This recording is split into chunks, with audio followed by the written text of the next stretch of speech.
este tema que estamos tratando hoy, saludo a Maribel Ramírez Coronel. Ella es periodista y columnista en temas de economía y salud. Maribel, bienvenida, muy buenas noches. Hola, buenas noches, Tania, un gusto. Un gusto, bienvenida. Hablemos de este derecho que establece la Constitución Política de los Estados Unidos Mexicanos, el artículo 4 constitucional que establece el derecho a la salud de los mexicanos. Sin embargo, bueno, contrastemos con estos datos tremendos que daba a conocer hace algunas semanas, que bueno, que tiene que ver con el porcentaje de población con carencia por acceso a servicios médicos, decía este informe del Coneval. 15 millones de personas perdieron este acceso en los últimos 2 años. Tremendo, ¿no?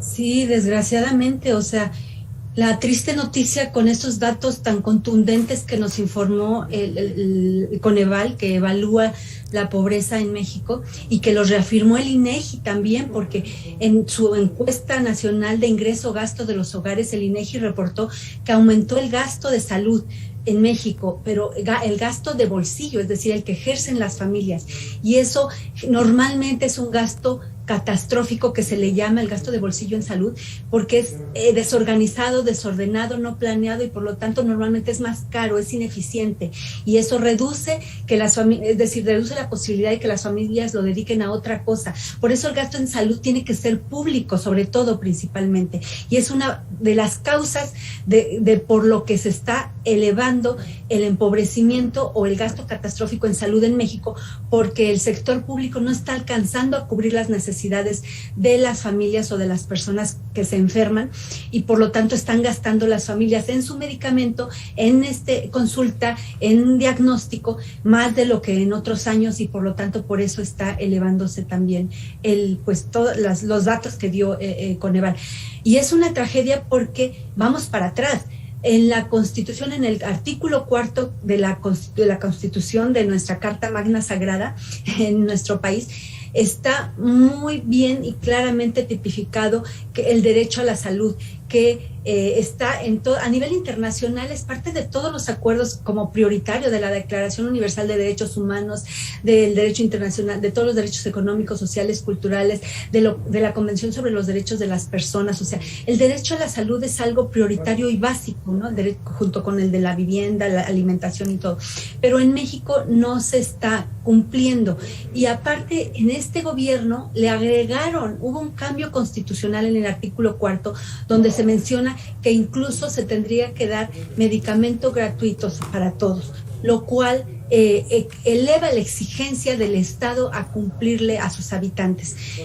Pero en los hechos estamos retrocediendo. En la ley y en el papel se aumentan las exigencias, pero en los hechos las personas que necesitan y a quienes se supone que se les debe cubrir esos derechos o esa cobertura en atención a su salud no se está concretando.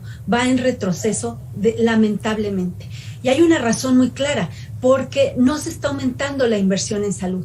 En este país, en México, tristemente nuestro nivel de inversión en salud es muy bajo. México está entre los últimos países de inversión en gasto público, en gasto salud en público. El gasto total respecto de la economía, respecto del Producto Interno Bruto en México es de 5.8% del PIB. Comparado con otros países de la OCDE, del organismo del cual somos miembros, estamos muy abajo. La referencia, que son los países nórdicos, que aquí en México este gobierno los puso como ejemplo y que hacia allá nos íbamos a dirigir, que tristemente al contrario nos estamos alejando, invierten en salud el 10, 11 o hasta el 12%, el país de su Producto Interno Bruto. El país que más invierte en salud es Estados Unidos, con el 17% de su economía proporcionalmente.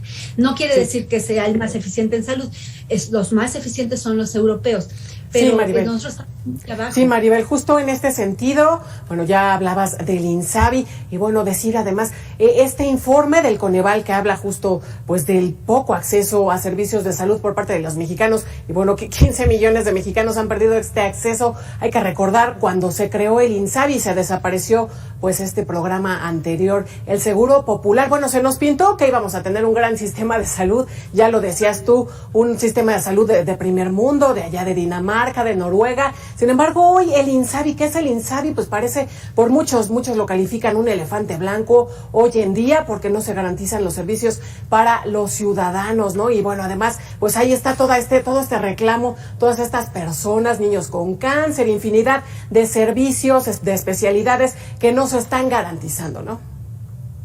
Sí, sí, tristemente.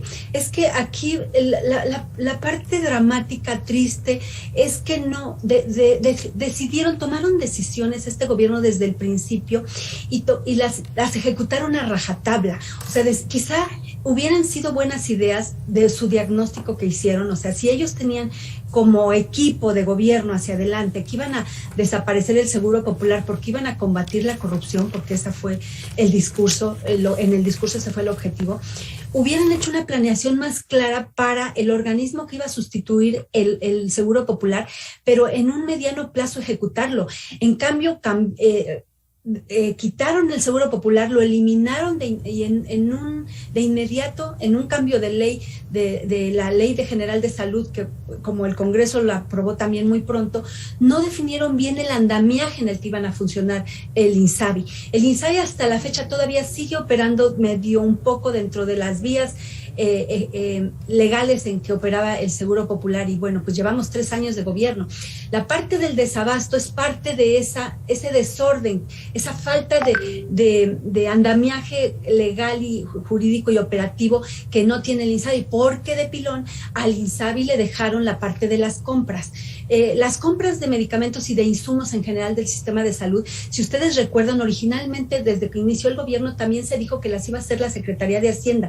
Así fue la orden, que la Hacienda iba a ejecutar compras consolidadas para generar ahorros, eficiencias y todo. Así fue el primer año cuando la oficial mayor Raquel Buenrostro ejecutó la primera compra y pues aparentemente hubo buenos resultados, pero rompieron con eso. Cada año han ido rompiendo con las propias decisiones que van ejecutando, y la compra de insumos se quedó en el aire, no estaba claro quién le iba a hacer, y era como una papa caliente que ningún organismo quería tomar, ni el IMSS, ni el ISSSTE, ni el INSABI, ni el Seguro Popular. Al final se le quedó al INSABI, pero el INSABI tiene el equipo más inexperto, no tiene conocimiento sobre el sector salud, y después el año pasado se la mandaron, o se la dieron a la ONU, a la UNOPS, que es un organismo de Naciones Unidas. Hace un año justamente le dijeron a UNOPS que se hiciera cargo de las compras, y un año después, en efecto, no tuvo resultado ese organismo, o fue muy corto, muy limitado, y estamos ahorita en el mismo escenario que hace 2 años, casi 3 años, en desabasto por esa falta, ese desorden en compras,